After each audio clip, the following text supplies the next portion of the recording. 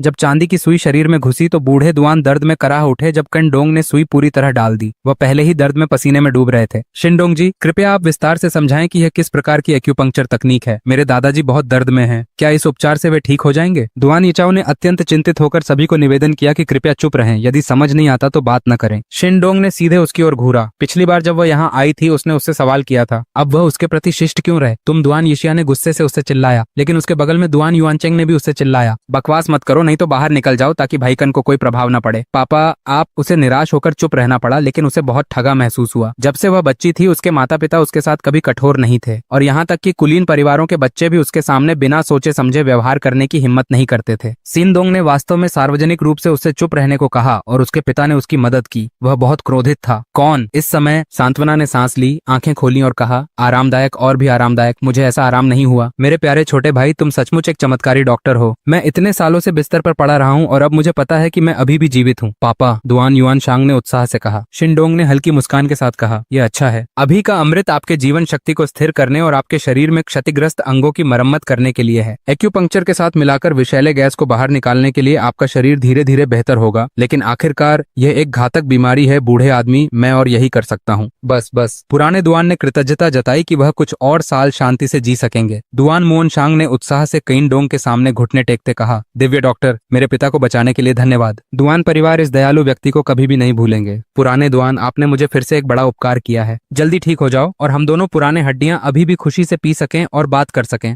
लिन तियानशेंग ने खुशी से कहा। शिनडोंग थोड़ा खुश हुआ और कहा, दुआन परिवार के मालिक क्या कर रहे हैं? कृपया जल्दी उठें ताकि नई पीढ़ी की उदासीनता का सामना न करना पड़े। बूढ़े दुआन को बचाना मेरा सौभाग्य है। ये देखकर कि उनके दादा और पिता किनडोंग के इतने आभारी हैं, दुआन येचाओ बहुत बेहतर दिखने लगे। इस बंदे के पास वाकई में असली कौशल है। वह एक सीधी सादी व्यक्ति थी। थोड़ी बहुत बड़ी महिला के गुस्से को छोड़कर वह चालाक नहीं थी। पिछली बार की तरह उसने तुरंत किनडोंग से माफी मांगने की कोशिश की। अध्याय 28 अराजोन और जोंगकुन। शिनडोंग स्वाभाविक रूप से उसकी जैसी महिला से परेशान नहीं होता। उसने सुई वापस लेने से पहले जहर पूरी तरह निकलने तक 1 घंटे से अधिक इंतजार किया। सब काम हो गया, अब आप अच्छा भोजन कर लें। मुझे लगता है कि तुम कल बिस्तर से उठने और चलने की ताकत रखोगे। इस दौरान ज्यादा खाने की कोशिश करो, नहीं तो तुम बहुत कमजोर हो जाओगे। ठीक है, आपके कठोर परिश्रम के लिए धन्यवाद। बूढ़े डुआन ने आभार व्यक्त करते हुए कहा कि डुआन युआनकिंग ने भोज तैयार करने को कहा। फिर किनडोंग से कहा, ब्रदर किन, अगर मेरे पिता चल सकते हैं, मैं भव्य भोज आयोजित कर दोस्तों मेहमानों को जश्न में आमंत्रित हूँ। आप और अंकल लिन उस समय जरूर आएंगे। ये डुआन परिवार के लिए बड़ी बात है कि मेरे पिता फिर से खड़े हो सकते हैं। इसे जरूर मनाना चाहिए। लिन तियानशियांग ने मुस्कुराते हुए कहा, चिंता मत करो, मैं निश्चित रूप से आऊंगा। यही बात है, बहुत समय हो गया है जब ऐसा जीवंत माहौल था। लिन केरसिन ने अनुसरण किया। डुआन ने सांस लेते हुए कहा, युआनशेंग, तुम किनडोंग का धन्यवाद क्यों नहीं करते? हाँ, मैं लगभग भूल ही गया था उस महत्वपूर्ण चीज को। डुआन युआनकिंग ने अपनी जेब से एक चेक निकाला और इसे किनडोंग को सौंपा, कहते हुए, किनडोंग, एक छोटा उपहार, मुझे उम्मीद है कि आप इसे स्वीकार करेंगे। किनडोंग ने इसे देखे भी बिना हाथ हिलाकर इनकार कर दिया। मैंने उपहार की सराहना करता हूँ, लेकिन मैं पैसे स्वीकार नहीं करूंगा। अंकल लिन मेरे प्रति बहुत दयालु रहे हैं और हमारा मिलना तकदीर है। मैं अभी राजधानी आया हूँ और मेरे ज्यादा दोस्त नहीं हैं, इसलिए इस बार हमारा दोस्त बनना तकदीर है। चिंता मत करो, हम सबसे वफादार दोस्त होंगे, लेकिन मैं तुम्हें व्यर्थ काम करने नहीं दे सकता, अन्यथा बाहरी लोग मेरे दुआन परिवार पर कंजूसी करने का मजाक उड़ाएंगे। दुआन युआनचांग ने कहा। अंकल दुआन, अगर आपको मुझे धन्यवाद कहना है तो क्यों मेरी कोई मदद नहीं करते? चिंडोंग को अचानक कुछ याद आ गया। एक शब्द भी मत कहो, बस अपना मुंह खोलो ताकि दुआन परिवार कभी भी अस्पष्ट नहीं रहेगा। उन्होंने सीधे और स्पष्ट रूप से कहा। ठीक है, तो मैं अब शिष्टाचार नहीं बरतूंगा। शिनडोंग ने अपने शरीर से बची हुई गोलियां निकाली। मैंने इस बार दर्जनों गोलियां तैयार की हैं और तुमने इन्हें प्रभावी देखा है। मैं इन्हें बेचकर अपने परिवार का समर्थन करना चाहता हूं, लेकिन मुझे खरीदार नहीं मिल रहा। अगर तुम्हें पता है कि किसे इसकी जरूरत है तो कृपया मेरी बिक्री में मदद करो। वैसे ये गोली बीमारों का जीवन बढ़ा सकती है। साधारण लोग इसे खाने के बाद अपने शरीर को मजबूत कर सकते हैं और 10 साल जवान होना कोई समस्या नहीं है। सभी स्तब्ध रह गए। ये लड़का विनम्र है। वह भुगतान नहीं चाहता था, लेकिन पैसे की जगह गोलियां बेच रहा है। तुम बहुत ही नम्र हो। इस दवा को परी की गोली कहना अतिशयोक्ति नहीं है। तुमने कहा है कि यह केवल परिवार का समर्थन करने के लिए पर्याप्त है, तो इसकी कीमत जरूर महंगी होगी, है ना? लिन टियानचेंग ने मजाक में कहा। चाहे कितनी भी कीमत क्यों ना हो, मैं पहले कुछ खरीदूंगा। तुम मजाक कर रहे हो। अगर तुम मुझे इसे देने को कहना चाहते हो तो मैं कर दूंगा। शिनडोंग ने मुस्कुराते हुए कहा। मुझे बस ये नहीं पता कि इसकी कीमत कितनी है, इसलिए मैं तुम्हारे साथ इसे लेकर चर्चा कर रहा हूँ। दुआन परिवार को छोड़ते समय शिनडोंग बहुत अच्छे मूड में खुश नजर आ रहे थे। अगर वह इस दवा की इस डोसी को बेच सकता तो भविष्य में केवल दवा बेचकर ही वह काफी धनी हो जाएगा। और वह वित्तीय निवेश क्यों करेगा? आधे साल में उसकी निवल संपत्ति शेन जुनियाओं से अधिक हो सकती है, ताकि वह उसे नजरअंदाज कर सके। आगामी कुछ दिनों में बच्चों को उठाने और छोड़ने के अलावा शिनडोंग ने इस समय का बाकी हिस्सा अभ्यास करने और अपनी ताकत बढ़ाने में बिताया। उसे दुआन परिवार द्वारा आयोजित बहाली जश्न भोज में भाग लेने का निमंत्रण नहीं मिला। यह भोज अत्यंत भव्य तरीके से संपन्न किया गया था। कहा जाता है कि साम्राज्य की राजधानी के कई प्रसिद्ध व्यक्ति आमंत्रित किए गए थे। दुआन परिवार योद्धाओं का परिवार है, जिनके कई स्वामी हैं, पीढ़ी दर पीढ़ी हस्तांतरित होते आए हैं और साम्राज्य की राजधानी में इसका बहुत महत्वपूर्ण स्थान है और कोई भी इसे कम आंकने की हिम्मत नहीं करता। दुआन परिवार से निमंत्रण प्राप्त करने पर गर्व महसूस करते हैं, जो उनके प्रभाव को दर्शाता है। श्री शुन, मुझे लगता है कि आपको इस दुआन परिवार के भोज में शामिल होना चाहिए और इसे गंभीरता से लेना चाहिए। बैठक कक्ष में सचिव ने शिन झुंझियाओं से गंभीरता से कहा। दुआन परिवार विशेषज्ञों से भरा हुआ है। अगर वे आपकी मदद करने को तैयार हैं तो भविष्य में जब आप बदला लेना चाहेंगी तो आपको अधिक आत्मविश्वास होगा। जी हाँ, आप मेरी मदद कीजिए मूल्यवान उपहार तैयार करने में और शाम को भोज में मेरा साथ देने में। शिन जुंजियाओ ने सिर हिलाया। पहले वे व्यवसाय के प्रति समर्पित थीं और भाग लेने से कतराती थीं। इस क्षेत्र में संघर्ष से दूर अकेले रहना चाहती थीं। लेकिन अब जब शिन परिवार मुश्किल में है तो वह केवल उनके ऊपर बदला लेने के लिए निर्भर कर सकती हैं। वह केवल इस क्षेत्र में एकीकृत हो सकती हैं, संपर्क बना सकती हैं और बदला लेने के लिए पूंजी शक्ति बढ़ा सकती हैं। इस समय शिनडोंग निश्चित रूप से ऊपर से नीचे आए और शिन जुंजियाओ ने ध्यानपूर्वक ऊपर की ओर देखा। सचिव ली यहाँ हैं। आप हाल ही में घर पे काम क्यों कर रही हैं? उसने दोस्तों के साथ मजाक किया। श्री ने सभा में भाषण दिया। जीन कंपनी ने हाल ही में बहुत अधिक व्यस्तता नहीं देखी है। सचिव ने उत्तर दिया और फिर शिन जुनियाओ को मुस्कुराते हुए कहा, श्री शेन, वह इस घर के पुरुष मालिक के जैसे दिन दिन बनते जा रहे हैं। शिन जुनियाओ ने तुरंत उसकी ओर ठंडी नजरों से घूरा और सचिव डरी हुई जल्दी से चली गई। तुमने हाल ही में अपने घर के अंदर छुपकर किस प्रकार के काम कर रहे थे? तुम घर पर कुछ बुरा काम नहीं कर रहे हो, है ना? शिन जुनियाओ ने पाया कि जियाबाओ की वापसी को छोड़कर वह लगभग कमरे में ही अटक जाता था और शायद ही कभी दिखाई देता था। किनडोंग ने जवाब दिया, मैं आत्मचिंतनशील हूँ ताकि तुम मुझे घूमते हुए न देखो और मुझे दूर न कर सको। उसने चुपचाप हंसी। यह लड़का कभी कभी बेवकूफ और दिलचस्प होता है, लेकिन वह अभी भी सतह पर ही ठिठक गई। ही जानकर अच्छा लगा, ऐसे ही बनाए रखो। इसके बाद वह उठी और ऊपर की मंजिल की ओर चली गई। रात में शिनडोंग ज्यादा दिखावा नहीं करना चाहता था, इसलिए समय पर भोज में गया। वह नहीं चाहता था कि लोग जाने कि उसने गोलियां बेची हैं। आखिरकार इस तरह के पैसे कमाने के व्यवसाय को रहस्यमय और कम चर्चित रखा जाना चाहिए ताकि ध्यान आकर्षित न हो। इसलिए उसने विशेष रूप से दुआन परिवार से अनुरोध किया कि वे उसके प्रति इतने भव्य न हों। उसी समय जिन झुंडिया दुआन परिवार में पहुंच चुके थे और कार बाहर खड़ी थी। यहाँ शिन जूनियर अभी उपस्थित हैं। मुझे उम्मीद नहीं थी कि वह दुआन परिवार के भोज में आएगी। वह पहले ऐसी मौकों पर शायद ही दिखाई देती थी। मैंने सुना है कि जिन परिवार और जिनलिंग के साथ कुछ हुआ है, शायद उन्होंने अपने समर्थकों को खो दिया है और नए समर्थकों की तलाश शुरू की है। कुछ युवा लोग बाहर घूम रहे थे। जैसे ही वे अंदर जाने वाले थे, उन्होंने शिन झुंडिया को कार से उतरते देखा और बिना कुछ कहे फुसफुसाने लगे। उसी समय स्थल पर मौजूद कई लोगों ने उसके आकर्षक पोशाक से भी हैरान हो गए। विशेष रूप से वांग मिंग हुई। वह अपनी आंखें हटाना मुश्किल हो रही थी शिंजू नयाओ की कुलीन और सेक्सी पोशाक पर घूरते हुए। उस तरह का स्वभाव और आकर्षण लाल गलीचे पर चलने वाली सुंदर अभिनेत्रियों से भी तुलना नहीं की जा सकती। वह उन्हें अभिवादन करने वाला था, लेकिन अचानक उसके बगल में एक समूह तेजी से उनकी ओर बढ़ गया। बॉस, सावधान रहें। उसके पीछे के दो बॉडीगार्ड्स ने तुरंत शिन जुंजियाओ और उनके पीछे के सचिव की रक्षा की। शिन जुंजियाओ, मुझे उम्मीद नहीं थी कि मैं तुम्हें यहाँ फिर से मिलूंगा। इस मामले में हम सब मिलकर हिसाब निपटाएं। एक युवा व्यक्ति ने घमंडपूर्ण चेहरे के साथ बाहर कदम रखा और उसके पीछे दर्जन से अधिक ठग थे। वह वांग मिंग हुई और अन्य युवा मालिकों से भी अधिक घमंडी लग रहा था। तुम कौन हो? शेन जुंजियाओ ने उसे ठंडे नजरों से घूरा। है, मैं कौन हूँ? उसने हुकूमत से कहा। याद रखना, मेरे पिता ड्रैगन और टाइगर सोसाइटी के चेयरमैन हैं और दूसरा मालिक जो तुम्हारे हाथ में मेरे महाशय के रूप में मर गया, वह जोआन कोहेन है। तुम्हारा आदमी कहाँ है? उसे बाहर निकालो और मरने दो। शिंजू और याओ के चेहरे पर हल्का बदलाव आया। इन दिनों शिन परिवार की परेशानियों के कारण उसने ड्रैगन और टाइगर सोसाइटी की परेशानियों को भूल गई। दूसरा मालिक जो एक इतना महत्वपूर्ण व्यक्ति था, चिंगड़ाओं के हाथों में मर गया। वे इसे निश्चित रूप से जाने नहीं देंगे। वांग मिंगहुई ने जल्दी से बाहर आकर अपनी शिष्टाचार दिखाया और कहा, कुन, मुझे कुछ इज्जत दो। झुंझियाओ मेरे अच्छे दोस्त हैं, कृपया उन्हें शर्मिंदा न करें। चलो इसे सुलझाते हैं। जॉन कोहेन ने उसकी ओर मुड़कर कहा, यह मिस्टर वोंग, ये नहीं है कि मैं आपको इज्जत नहीं देता, लेकिन मेरे स्वामी की मृत्यु उसके आदमी के हाथों हो गई। इस मामले का कोई स्पष्टीकरण होना चाहिए, वरना मेरे ड्रैगन टाइगर क्लब के हजारों भाई इससे कैसे सहमत हो सकते हैं। इसके अलावा सभी जानते हैं कि आप इस महिला से गहरा प्यार करते हैं, लेकिन उसके पास पहले से आदमी बच्चे हैं। मैंने तुम्हें जागने का समय बढ़ाया। अध्याय 29 के दौरान तुमसे अधिक अहंकारी वांग मिंगहुई थोड़ा सा अत्यंत कुरूप दिख रहा था। आखिरकार इतने सारे लोग सुन रहे थे, लेकिन वह आसानी से जोंग कोन के साथ रिश्ता तोड़ने की हिम्मत नहीं कर पा रहा था। क्या कोई गलतफहमी है? मुझे विश्वास है कि झुंझियाओ दूसरों को आसानी से नुकसान नहीं पहुंचाएगा। कोई गलतफहमी नहीं है शेन झुंझियाओ, आपके आदमी ही मेरे स्वामी की मृत्यु के लिए जिम्मेदार थे, सही?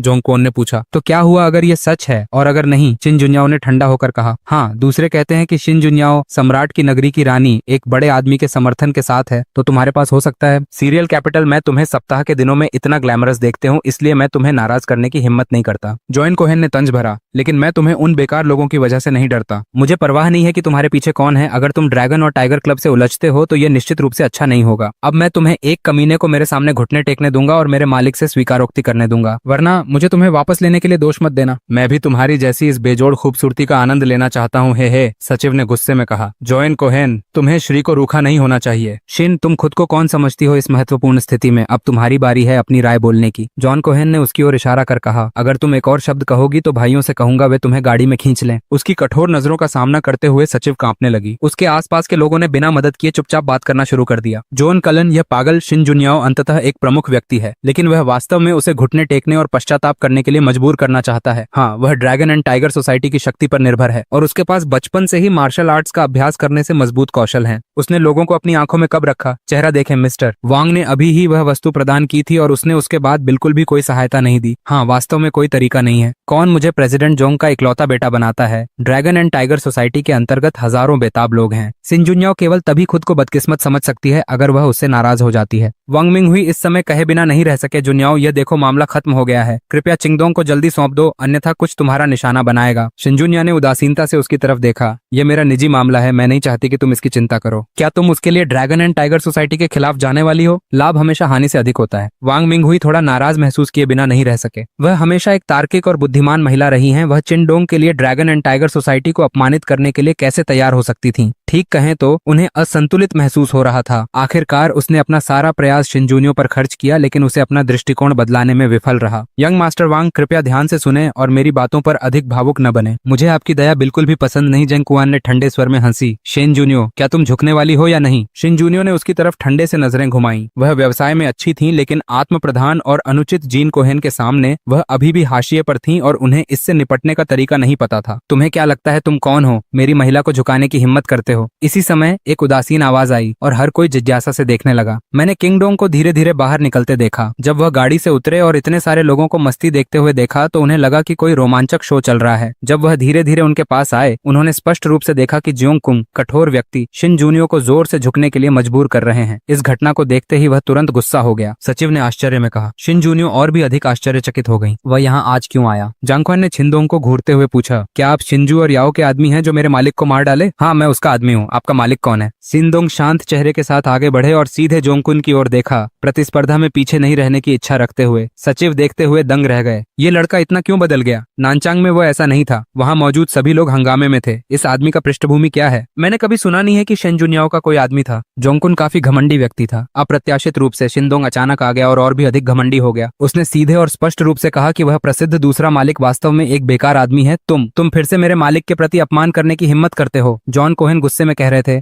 मेरा मालिक ड्रैगन एंड टाइगर सोसाइटी के दूसरे मालिक हैं, याद है? ओह, वह वाकई में वह बुजुर्ग आदमी निकला। शिंडोंग ने अचानक महसूस किया। मैंने उसे पहले ही सलाह दी थी कि वह घर जाकर अपनी वृद्धावस्था का आनंद ले, लेकिन उसने अपनी राह पर जाने, मुझसे लड़ने और मेरी बेटी को चोट पहुंचाने वाले झाओ जेजोंग की मदद पर जोर दिया। इसलिए मेरा हमला कठोर था। अगर तुम ऐसा कहते हो तो क्या मेरी आलोचना नहीं करोगे? हिस्टोसिन फिर हंगामा कर उठा। कई लोगों ने सांस रोकी। किसे नहीं पता था कि लोंगहुई के दूसरे स्वामी एक प्रसिद्ध गुरु थे, लेकिन उनका इस तरह से आत्मविश्वासहीन वर्णन किया गया। जोआन कोहन उस समय और भी अधिक क्रोधित थी। उसने दांत दर्द से कसकर कहा, बस इसे मान लो। इस मामले में न तो तुम बच सकोगे और न ही शेन जुनियाओ। क्या तुम सचमुच बेवकूफ गधे हो? शिनडोंग ने उपेक्षा भरे स्वर में कहा। मैं सबसे पहले जुनियाओ से माफी मांगूंगा। क्या तुम सोचते हो कि तुम्हारी लायक हो कि मेरी औरत तुम्हारे लिए झुके? पागल, इतना पागल। सभी की खोपड़ी झपकी सी हो गई जब उन्होंने इसे देखा। उन्हें पहले से पता था कि जेओनकुन अभिमानी और अहंकारी था, लेकिन अब उन्हें पता है कि सच्चा घमंड क्या है। शिनडोंग का आभा और स्वर ने यह दिखाया कि लंब हुई उनके नजर में उल्लेखनीय नहीं था। झोंगकुआन ने क्रोधित होकर भी हंसी, उसकी ओर इशारा किया और कहा, माफी मांगना? जावी, अब मैं तुम्हें शब्द मृत्यु कैसे लिखना है बताएंगा। अगर तुम फिर मेरी ओर उंगली उठाओगे मैं तुम्हें नष्ट कर दूंगा। क्या तुम पर विश्वास करते हो? शिनडोंग ने ठंडे अंदाज में कहा। जॉन कोहेन अब और नहीं सह सकते थे, इसलिए वे तुरंत उनकी ओर दौड़ पड़े। तभी अचानक धमाका हुआ और शिनडोंग ने मुड़कर उन्हें जोर से लात मार दी। उनके पीछे माँ की आंख उनकी देह से टकराकर गिर गई और बार बार चिल्लाया। सभी हैरान रह गए और उनके सामने के दृश्य को अविश्वास में देख रहे थे। क्या जोंगकुआन गुरु नहीं है? क्या वे बहुत कुशल नहीं है? तुम्हारे द्वारा उन्हें सिर्फ एक लात के साथ नीचे गिराए जाने की क्या वजह थी? झोंगकुन ने अपने दर्दनाक सीने को थामा। उनकी आंखों में घबराहट की झलक थी। ये व्यक्ति बहुत मजबूत था। अभी अभी उन्हें कार्रवाई करते देख रहे थे और प्रतिक्रिया करने का मौका नहीं मिला। कोई अचरज की बात नहीं कि गुरु उन्हें हर गए और बाकी लोगों पर जल्दी से चिल्लाकर कहा, तुम लोग इधर उधर क्यों खड़े हो? आओ। लोग प्रतिक्रिया दे रहे थे और एक साथ किनडोंग की ओर दौड़ पड़े, बहुत कमजोर। शिनडोंग ने उनकी बिल्कुल भी परवाह नहीं की। उन्होंने एक आकृति को तेजी से गुजरते देखा। एक झपकी में जोंगकुन्स के सभी घोड़े जमीन पर गिर पड़े और चिल्लाए, क्या ये अभी भी इंसान है? ये बहुत तेज है। सभी फिर से दंग रह गए और सचिव ने कहे बिना नहीं रह सका, श्रीमान शिन, क्या किनडोंग इतना शक्तिशाली है? शिन झुंझाओ ने मौन में प्रतिक्रिया दी। वास्तव में वह पिछले बार इतना मजबूत था। इन हारने वालों को भेजने के बाद तुम इतना पागल कैसे हो सकते हो? जिनडोंग ने जमीन पर जोंगकुन्स की ओर कदम दर कदम बढ़ते हुए कहा, तुम्हें साहस कहां से मिला? क्योंकि तुम अब पैरों को नहीं चाहते, इसलिए मैं तुम्हारी मदद करने की कोशिश करूंगा। तुम यहाँ मत आओ। उसे आते देखने पर जोंगकुन्स ने अपने हाथ उठाए और डरते हुए कहा, तुम मुझे छूने की हिम्मत करते हो? मेरे पिता ड्रैगन एंड टाइगर क्लब के सदस्य हैं। उसके शब्द खत्म होने से पहले जिनडोंग ने जोर से उसके घुटने पर पैर रखा। क्लिक। टूटी हुई हड्डियों की आवाज जो झोंगकुआन की चीख के साथ होती थी देखने में डरावनी थी। ये लड़का बहुत क्रूर है, वह वास्तव में हमला करने की हिम्मत करता है। क्या लेनघु उसकी आंखों में इतना दुखी है? अध्याय 30। अब यह जीवन मत लो। वांग मिंगहुई के मुंह का कोना झटका क्योंकि उसने पहले जिनडोंग की जांच के लिए लोगों को भेजा था, लेकिन वह सामान्य व्यक्ति था, इसलिए प्रेम प्रतिद्वंद्वियों को गंभीरता से नहीं लिया। लेकिन अब उसे यह पूरी तरह से पता है कि वह गलत था, बहुत गलत। वे जानकारी गलत होनी चाहिए। अपनी स्थिति के बारे में मुझसे मत बात करो। मुझे परवाह करने वाले लोगों को परेशान करना सभी के लिए एक समान है। क्या तुम समझते हो? शिनडोंग ने उसे तिरस्कार पूर्वक देखा और कहा, मुझसे मारो अगर कर सकते हो, नहीं तो तुम्हारा होगा। ऐसे मत मांगो क्योंकि यह तुम्हारे लिए अच्छा नहीं है। जोंगकुन अत्यधिक दर्द के कारण काफी पसीना बहा रहा था। आक्रामक तरीके से जिनडोंग को देखते हुए वह पूरी तरह से मौन था। इस आदमी ने बिल्कुल भी नियम के अनुसार खेला नहीं। सम्राटीय राजधानी में कौन है जो उसे इस तरह व्यवहार करने की हिम्मत करेगा? भले ही कोई व्यक्ति अतीत में कितना भी शक्तिशाली था, जब तक वह अपनी पहचान प्रकट करता वह डरता और सम्मान करता, लेकिन वास्तव में जब शिन जुनियाओ जो ज्यादा दूर नहीं थी ने यह सुना तो उसकी आंखें चिनडोंग की ओर स्पष्ट रूप से थोड़ी बदल गईं। धन्यवाद। मैंने कभी नहीं सोचा था कि मैं गलती करूंगी और किसी द्वारा संरक्षित होने का एहसास इतना अद्भुत होगा। इस समय दुआन परिवार का कोई सदस्य शोर सुनकर बाहर आया। दुआन युआनकिंग ने यह अव्यवस्था देखा, भौहें सिकुड़ाई और नाराज होकर कहा, क्या हो रहा है? जोंगकुन की आंखें अचानक अत्यधिक गर्मी से भर गईं। उसने चिनडोंग और शन जुनियाओ की ओर इशारा किया और कहा, मास्टर दुआन, आप बिल्कुल ठीक समय पर पहुंचे। किसी को उन्हें पकड़ने भेजो तुरंत। उन्होंने मेरे गुरु को मार डाला और मेरे पैर तोड़ दिए। जब तक हम उन्हें पकड़ लेते हैं, ड्रैगन टाइगर सोसाइटी उनकी सुरक्षा के लिए आभारी होगी। यह सुनकर सभी चुप हो गए। मैंने चुपके से सोचा कि यह नाटक दिन ब दिन और भी जीवंत हो रहा है। आखिरकार जोम कोहेन के पिता ड्रैगन और टाइगर सोसाइटी के नेता थे और सभी को उनसे थोड़ी डर भी थी। हालांकि यह आदमी मजबूत है, वह अभी भी एक अज्ञात व्यक्ति है और शेन जुनियाओ सिर्फ एक व्यापारी है। सभी के पास ऐसा लगता है कि उन्हें किसकी ओर मुड़ना चाहिए। एक व्यापारी के रूप में शिन जुनियाओ चाहे कितनी भी अमीर हो, वह लॉन्ग हुआई जैसी किसी से तुलना नहीं कर सकती, है ना? दुआन युआनचांग को किनडोंग देखने पर आश्चर्य हुआ और वह नमस्ते कहने वाला था, लेकिन किनडोंग ने पहले ही कहा, मास्टर दुआन, वह मेरी महिला के प्रति सबसे पहले असम्मानजनक थे। मैंने उन्हें बार बार चेतावनी दी, लेकिन वह और गंभीर हो गए और मुझसे छुटकारा पाना चाहते थे। मेरे पास कार्रवाई करने के अलावा कोई विकल्प नहीं था। मुझे उम्मीद है कि आप मुझे माफ कर देंगे। जब शेन जुनियाओ ने दुआन युआनचेंग को आगे बढ़ते देखा तो वह जल्दी से आगे बढ़ी और समझाई, हाँ दुआन परिवार के मुखिया, आज मुझे श्रीमान को बधाई देने का निमंत्रण मिला था, देवान को उनकी सेहत पर बधाई देने। लेकिन जैसे ही मैं गाड़ी से उतरा, जोआन कोहेन ने किसी को लाया मुझे रोकने के लिए और उन्होंने मुझे नील देने पर मजबूर किया। इसलिए दुआन परिवार की खुशी में हस्तक्षेप के अलावा मेरे पास विकल्प नहीं था। जब दुआन युआनकिंग ने यह सुना तो उन्होंने तुरंत झोंगकुन की ओर घूरते हुए गुस्से में कहा, यंग मास्टर झोंग, मैंने तो सिर्फ आपके पिता की खातिर ड्रैगन एंड टाइगर क्लब में निमंत्रण भेजा था। आज रात डुआन परिवार के लिए मेरे पिता की स्वस्थ होने का जश्न मनाने का एक दुर्लभ शुभ दिन है, लेकिन आपने मेरे घर के द्वार पर विशिष्ट मेहमानों का अपमान किया। क्या आप मेरी डुआन परिवार का चेहरा थप्पड़ मारने की कोशिश नहीं कर रहे हैं? मास्टर डुआन, लेकिन उन्होंने अत्यंत निर्दयता से मेरे मास्टर को मार डाला। यंग कोएन ने चिंतित होकर कहा, मैं अपने गुरु का बदला लेना चाहता हूँ। तुम्हारा ऐसा कोई कारण नहीं है कि तुम मेरे दीवान के घर में लापरवाही से व्यवहार करो। यहाँ आने वाला हर व्यक्ति एक मेहमान है। तुम्हारे लिए मेरे मेहमानों के साथ इस प्रकार परेशानी पैदा करना बहुत अधिक नहीं है। दुआन युआन क्विंग ने अधीर होकर कहा, अगर तुम घायल हो तो मैं तुम्हें जल्दी अस्पताल जाने की सलाह देता हूँ। शायद इस उपाय से तुम्हारे पैरों को अब भी सुरक्षित रूप से बचाया जा सकता है। जॉन कोहेन को यह उम्मीद नहीं थी कि दुआन युआनचांग उन्हें कोई शान नहीं देगा, बल्कि इसके बजाय शिनजुन्या और अन्य का बचाव करेगा। अन्य लोग भी आश्चर्यचकित थे। क्या दुआन युआनकिंग शिनजुन्या के लिए लोंगहू क्लब को ठेस पहुंचाने में भी हिचकिचाएंगे? मिशन, क्या तुम ठीक से हो? दुआन युआनचेंग ने मुड़कर शिनजुन्या को देखा और गर्मजोशी से माफी मांगी। अध्याय 38, क्या तुम सुनिश्चित हो?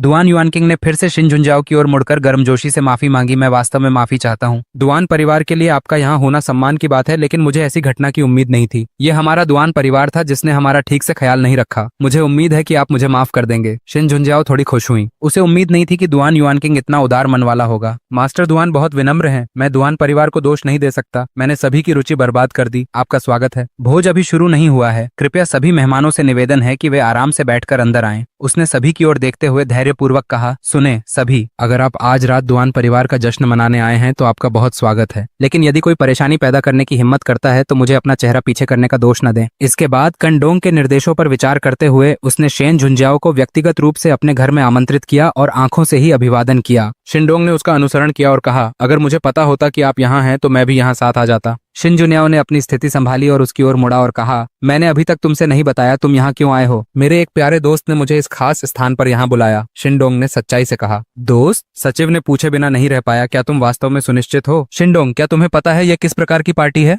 उनकी राय में शिनडोंग अभी हाल ही में राजधानी में थोड़े समय के लिए आए थे, उनके पास किस तरह के दोस्त हो सकते हैं और उन्होंने उन्हें ऐसी महत्वपूर्ण पार्टी में बुलाया। स्पष्ट रूप से वह अविश्वसनीय था, शायद वह धोखा खा गया था। शिनडोंग मुस्कुराए, चुपचाप। हम जल्द ही जानेंगे कि दोस्त कौन है, मैं उन्हें बाद में तुम्हें मिलवाऊंगा, भूल जाओ। शिन जुनियाओ ने शांतिपूर्वक कहा, हम उलझे हुए लोगों से नहीं मिलना चाहते। इसके अलावा तुम बहुत ही तात्कालिक थे, अभी अभी दूसरे मालिक तुम्हारे हाथों में मर गए। हमारे पास पहले ही ड्रैगन टाइगर सोसाइटी के साथ शिकायत है। अब आपने जोआन कोहेन के पैर तोड़ दिए, ये शिकायत बिल्कुल भी नहीं सुलझ सकती। और मैंने आपको याद दिलाया कि हालांकि हम जैब्बा के माता पिता हैं, हम पति पत्नी नहीं हैं। आप सार्वजनिक रूप से कैसे कह सकते हैं कि मैं आपकी महिला हूं? ऐसा कहने के बाद उसने गुस्से में किन डोंग की ओर घूरा। आज रात इतनी उथल पुथल के बाद अनुमान है कि पूरी सर्कल को कल पता चल जाएगा। मूल रूप से उनका रिश्ता निर्दोष था, लेकिन अब वे इसे स्पष्ट रूप से कैसे समझा सकते हैं? शिनडोंग ने मासूमियत से कहा, उन्होंने पहले कहा कि मैं तुम्हारा आदमी हूँ। इस मामले में क्या मुझे उन्हें धैर्यपूर्वक समझाना होगा? शिन जूनियोल बोल नहीं पा रहे थे और केवल याद दिला सके वहाँ मौजूद लोग हैं। कृपया मेरा पीछा मत करें ताकि लोग गलत अर्थ को दोबारा न निकालें। तुम नदी पार कर रहे हो और पुल तोड़ रहे हो। मैंने सिर्फ तुम्हारी मदद की और बहुत सारी परेशानियों को सुलझाया। किनडोंग ने बेबस होकर कहा, क्या तुम इसी तरह मेरा बदला लेती हो? शिन जुनिया ने केवल अपनी आंखें घुमाई और जाने के लिए अपनी रफ्तार तेज कर दी। वह किनडोंग के साथ और शोर नहीं करना चाहती थी, अन्यथा बाहरी दुनिया निश्चित रूप से उनके संबंध की पुष्टि कर देगी। वह एक उदार उपहार लेकर दुआन परिवार के पास आई और कुछ विनम्र शब्द कहे। दुआन परिवार ने स्वाभाविक रूप से उत्साहपूर्वक प्रतिक्रिया दी और किनडोंग चुपचाप बैठने के लिए एक शांत जगह खोजी। लेकिन भले ही वह कमरा वाला था, फिर भी उसने कई लोगों का ध्यान खींचा, विशेष रूप से युवा मालिक जिन्होंने अभी बाहर उसे झोंगक्वान पर अत्याचार करते देखा था और उसके पृष्ठभूमि के बारे में कानाफूसी की। सम्राटीय राजधानी में उसने बिना डर के शियोंग कुन के पैरों को तोड़ दिया और प्रसिद्ध दूसरा मालिक को मार डाला। वह एक आम व्यक्ति नहीं होनी चाहिए, वरना शिन जुनझाओ एक बेजोड़ खूबसूरत हुआंग मिंगहुई ने उसे इतने समय तक पीछा किया था लेकिन जीत नहीं पाया। उसके साथ एक बच्चे के लिए तैयार थी।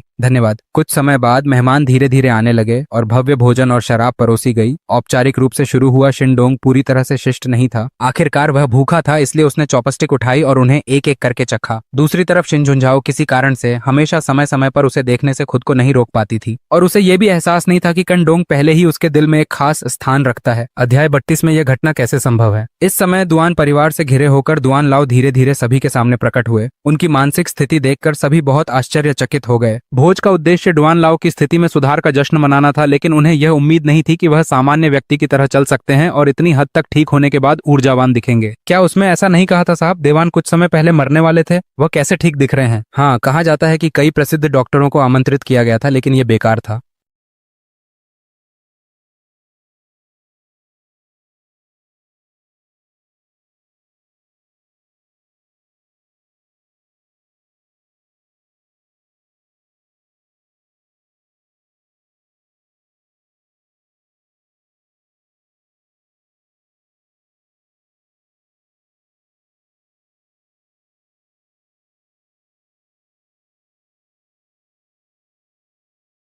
मैंने पैसों के लिए स्पर्म डोनेट किया था और 5 साल बाद एक अरबपति सुंदर महिला कहती है कि मैं उसके बच्चे का पिता हूँ। 5 साल पहले ग्रेजुएशन के तुरंत बाद किनडोंग ने एक अस्पताल में 3000 युआन के लिए प्रीमियम स्पर्म सैंपल दिया था। 5 साल बाद राजधानी की अरबपति रानी शेन जुनियाओ अपनी 4 साल की बेटी के साथ किनडोंग के सामने आ जाती है। प्यारी, ये तुम्हारे असली पापा हैं। अध्याय 1, वह तुम्हारे पिता हैं। क्या जियाबाओ की हालत फिर से बिगड़ गई है? क्या तुमने उसके पिता को ढूंढ लिया है? राजधानी में शेन जुनियाओ ने चिंता भरी नजरों से अपनी असिस्टेंट की ओर देखा। अगर वे जल्दी ही अपनी बेटी के जैविक पिता को नहीं ढूंढ पाईं, तो उसकी हालत बिगड़कर ल्यूकेमिया में बदल सकती है, जो शेन जुनियाओ के लिए सहन करने के लिए बहुत बड़ा बोझ होगा। राजधानी की रानी के नाम से मशहूर इस महिला के सामने सेक्रेटरी ने घबराते हुए जवाब दिया, प्रेसिडेंट शेन, हमें एक ऐसा आदमी मिला है जिसकी जानकारी मेल खाती है। वह साउथ सिटी में रहता है और उसका नाम किनडोंग है। किनडोंग। शेन जुनियाओ खड़ी हो गईं और बोली, मेरे लिए तुरंत साउथ सिटी की फ्लाइट बुक करो, मुझे कल ही उससे मिलना है। दक्षिण शहर। अरे सुनो, खूबसूरत लिफ्ट चाहिए? पैदल चलना कितना थका देने वाला है ना? मेरी बाइक देखो, 360 degree panoramic sunroof, leather seats, हवा खाने का सबसे बढ़िया तरीका। किनडोंग अपनी मोटरसाइकिल पर बैठा हुआ एक गुजरती लड़की को खुशी खुशी आवाज लगाता है, उफ, कितना घटिया आदमी है। लड़की ने उसे हिकारत भरी नजर से देखा और आगे खड़ी पोर्शे में बैठ गई। यार, पैसे कमाना तो मिट्टी खाने जितना मुश्किल है। टैक्सी बाइक का धंधा हर दिन और कठिन होता जा रहा है। किन डोंग ने अपने माथे से पसीना पोंछा और भी ज्यादा हताश महसूस करने लगा। अभी पिछले महीने तक वह एक फाइनेंस कंपनी का डायरेक्टर था, हर महीने 5 अंकों की कमाई करता था और उसकी एक खूबसूरत और हॉट गर्लफ्रेंड थी। एक गरीब परिवार से आने वाले आदमी के लिए यह जीवन की छोटी जैसा महसूस होता था, लेकिन उसकी किस्मत तब पलट गई जब वह एक प्रोजेक्ट में फेल हो गया और 10 मिलियन युआन से ज्यादा गंवा बैठा। वह बलि का बकरा बना दिया गया और उसे बाहर निकाल दिया गया। हालात और भी खराब तब हो गए जब पता चला कि उसकी गर्लफ्रेंड पहले से ही उसके बॉस के साथ चुपचाप संबंध बना रही थी और उनका ब्रेकअप भी बहुत बुरा हुआ था। अगर ये हालात न होते और उसकी एक्स और बॉस ने उसके बारे में बुरी बातें न फैलाई होती तो उसे अपनी इंडस्ट्री में ब्लैक लिस्ट न किया जाता और वह आजीविका के लिए बाइक चलाने को मजबूर न होता। बस मेरी ही किस्मत खराब है, मैंने कौन से भगवान को नाराज कर दिया। किन डोंग बड़बड़ाता हुआ अपने किराए के कमरे की ओर लौट गया। जैसे ही वह अपनी मोटरसाइकिल से उतरा, उसने पास में एक रोल्स रॉयस खड़ी देखी, जिससे उसके कदम वहीं रुक गए। इतनी महंगी कार इस जर्जर जगह पर क्यों खड़ी है? उसी वक्त काले सूट पहने 2 बॉडीगार्ड और एक लंबी टांगों वाली महिला सचिव कार से बाहर निकले और आदर पूर्वक पीछे का दरवाजा खोला। एक महिला जो बेहद आकर्षक और ग्लैमरस कपड़ों में थी धीरे धीरे बाहर निकली। उसके हाई हील्स सबसे पहले जमीन पर पड़े। उसने काले रंग का चश्मा पहन रखा था। उसकी लंबाई 1.7 मीटर थी। बेटी बिल्कुल अपने पिता पर गई है। बिल्कुल सही, चिन डोंग ने हैरानी से कहा। क्या आप मुझसे मिलना चाहती हैं? 5 साल पहले आपने 9वें अस्पताल में शुक्राणु दान किया था, है ना? उसने सीधे पूछा। कैसे? आपको यह कैसे पता चला? आप कौन हैं? चिन डोंग स्तब्ध रह गया। उसने यह बात कभी किसी को नहीं बताई थी क्योंकि यह कोई गर्व करने वाली बात नहीं थी। कॉलेज से अभी अभी निकले हुए और किराए के पैसे तक न होने पर उसने एक अस्पताल का फ्लायर देखा जिसमें शुक्राणु दान के लिए मुआवजे का वादा किया गया था। उस समय उसके नमूने की गुणवत्ता और सक्रियता बहुत उच्च पाई गई थी, जिससे उसे सबसे अधिक मुआवजा मिला, पूरे 3000 युआन। चाहे मैं मानना न भी चाहूँ वह, लेकिन आप ही वो व्यक्ति हैं जिसे मैं ढूंढ रही थी। कृपया मेरे साथ चलिए, शेन जुनियाओ ने गहरी सांस लेते हुए कहा। रुकिए, मुझे आपके साथ क्यों जाना चाहिए? उसने सतर्कता से पूछा। आखिर आप हैं कौन? उसके सवाल पूरा करने से पहले ही सचिव ने उसे 10,000 युआन नकद थमा दिए। किन साहब, चिंता मत कीजिए, हमारा कोई बुरा इरादा नहीं है। हमें बस आपको अपने साथ ले जाना है। यह सिर्फ आपके यात्रा खर्च के लिए है। यात्रा खर्च? किन डोंग हैरान रह गया। ये पूरी रकम मेरे लिए है? हाँ ठीक है, मैं गाड़ी में बैठता हूँ। किन डोंग ने पैसे लेने में बिल्कुल भी हिचकिचाहट नहीं दिखाई। डरने की आखिर जरूरत ही क्या थी? आखिरकार वह एक महिला ही तो थी। आधे घंटे बाद वे एक निजी अस्पताल के स्वीट में पहुंचे। किन डोंग उनके पीछे पीछे चलता रहा, शेन जुनियाओ पर नजर रखते हुए। वह वित्तीय क्षेत्र में अमीर लोगों से मिल चुका था, लेकिन उसने कभी किसी में इतनी जबरदस्त मौजूदगी महसूस नहीं की थी। उसके भीतर जो शाही आभा थी वह पूरी तरह स्वाभाविक लगती थी। ऐसा कुछ नहीं था जिसे कोई दिखावा कर सके। हम अस्पताल क्यों आए हैं? कहीं वह मुझसे जबरदस्ती किडनी तो नहीं बिकवाने वाली? यह सोचकर किन डोंग बेचैन हो गया, लेकिन उसके पीछे खड़े 2 बॉडीगार्ड्स के कारण वह भागने की हिम्मत नहीं कर सका। जैसे ही वे कमरे में दाखिल हुए, एक डॉक्टर ने अभी अभी जांच पूरी की थी। मिस शेन, आपकी बेटी की हालत स्थिर है, लेकिन उसे जल्द ही सर्जरी की जरूरत है। वह अब होश में है। अगर आपको किसी भी चीज की जरूरत हो तो मुझे बुला लीजिए, डॉक्टर ने समझाया। धन्यवाद डॉक्टर, शेन जुनियाओ ने सिर हिलाया। मम्मी, हम कहाँ हैं? बिस्तर से एक कमजोर आवाज आई, जहाँ एक पीली सी 4 साल की बच्ची लेटी थी। शेन जुनियाओ का व्यवहार पूरी तरह से नरम पड़ गया जब उन्होंने प्यार से अपनी बेटी के गाल को सहलाया।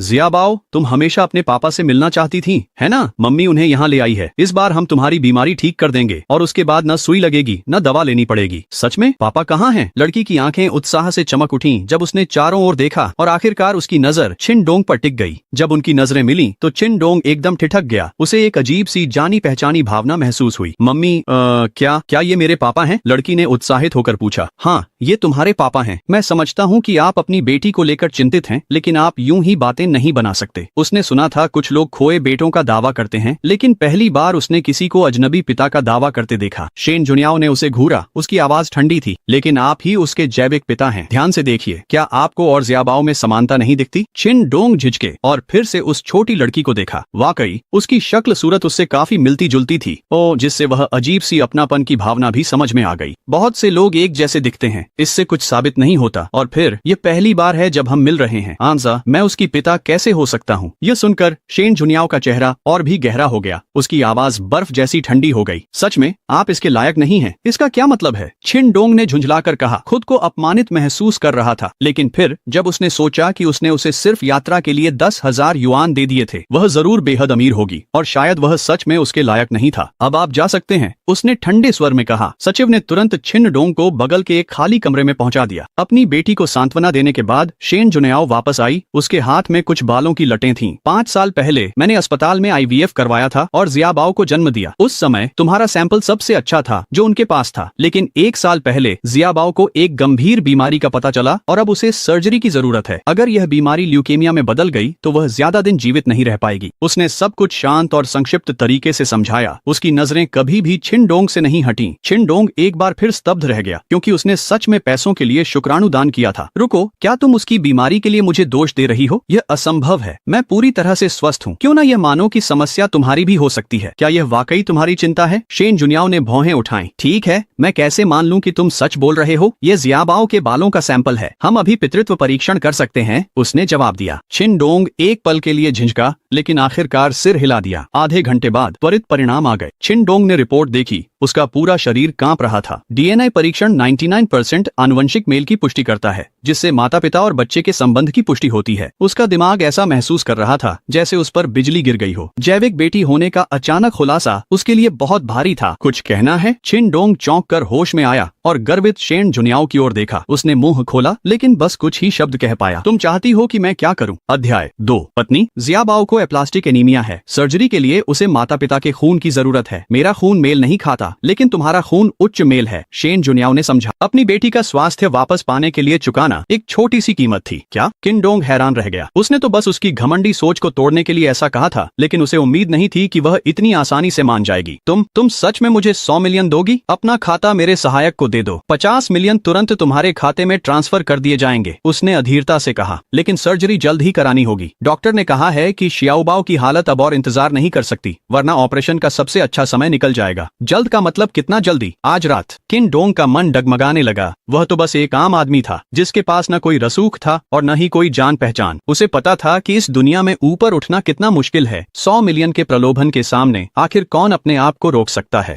मैं मानता हूँ, लेकिन क्या मैं पहले बच्चे के साथ थोड़ा समय बिता सकता हूँ? कोई दिक्कत नहीं। ये रहा एक कॉन्ट्रैक्ट, ताकि दोनों में से कोई पीछे न हटे। इसे साइन कर दो और पैसे तुरंत ट्रांसफर कर दिए जाएंगे। शेन जुनियाओ ने सिर हिलाया। कॉन्ट्रैक्ट साइन करने के बाद किनडोंग अकेले अस्पताल के कमरे में गया। पापा, आप आ गए। शियाओबाओ बहुत कमजोर था, लेकिन उसे देखकर वह बहुत उत्साहित और खुश नजर आ रहा था। पापा, क्या आप मुझे नहीं चाहते? उसकी नजरें अपने ऊपर टिकी देखकर और उसे पापा कहते हुए सुनकर किनडोंग का दिल भी पिघल गया। यह उसका अपना खून था। उसका नन्हा और प्यारा चेहरा शेन जुनियाओ और उसके दोनों का खूबसूरत मेल था। वह निश्चित ही बड़ी होकर एक बेहद खूबसूरत लड़की बनेगी। शियाओबाओ, पापा तुम्हें देखने आए हैं। मैं तुम्हें कैसे नहीं चाह सकता? उसने अपने विचारों को समेटा और धीरे से उसके पास जाकर नरम स्वर में बोला। सच में? तो क्या आप मुझे गोद में ले सकते हैं? शियाओबाओ ने उम्मीद भरी नजरों से पूछा। बाकी सभी बच्चों के पापा उन्हें गोद में लेते हैं और मैं भी ऐसा चाहती हूँ। बिल्कुल, आओ, पापा तुम्हें गोद में लेंगे। छिनडोंग ने अपने हाथ फैला दिए। हॉलवे से कांच के पार देखते हुए असिस्टेंट ने कहा, मिस शेन, काफी समय बाद शियाओबाओ को इतना खुश देखा है। हाँ, जब से वह इस साल थोड़ी समझदार हुई है, वह हर दिन अपने पापा को बुलाती है। शेन जुनियाओ की आवाज कांप गई और उन्होंने आंसू पोंछ लिए। मैंने सोचा था कि मैं उसे सब कुछ दे सकती हूँ ताकि वह खुश होकर बड़ी हो, लेकिन एक चीज जो मैं उसके लिए नहीं खरीद सकती, वह है पिता का प्यार। उस शाम बाद में ऑपरेशन थिएटर में जाने से पहले छिनडोंग ने अपना फोन चेक किया और 5 करोड़ के ट्रांसफर की पुष्टि वाला संदेश देखा। उसके दिमाग में कई तरह के विचार दौड़ने लगे। एनेस्थीसिया के बाद वह गहरी नींद में चला गया। जब उसने दोबारा आंखें खोली तो अगला दिन दोपहर हो चुकी थी। वह अस्पताल के बिस्तर पर लेटा था और शेन जुनियाओ की असिस्टेंट पास में बैठी थी। मिस्टर छिन, आप जाग गए? आपको कैसा लग रहा है? छिनडोंग उठकर बैठ गया और अंगड़ाई ली। मैं ठीक महसूस कर रहा हूँ, बस थोड़ा कमजोर हूँ। बच्चा कैसा है? सहायक मुस्कुराया। डॉक्टर ने कहा कि सर्जरी बहुत सफल रही। आप 2 दिन आराम करने के बाद छुट्टी ले सकते हैं। मिस शेन और बच्चा भी ठीक हैं। कुछ दिनों में वे दोनों राजधानी लौटकर रिकवरी करेंगे।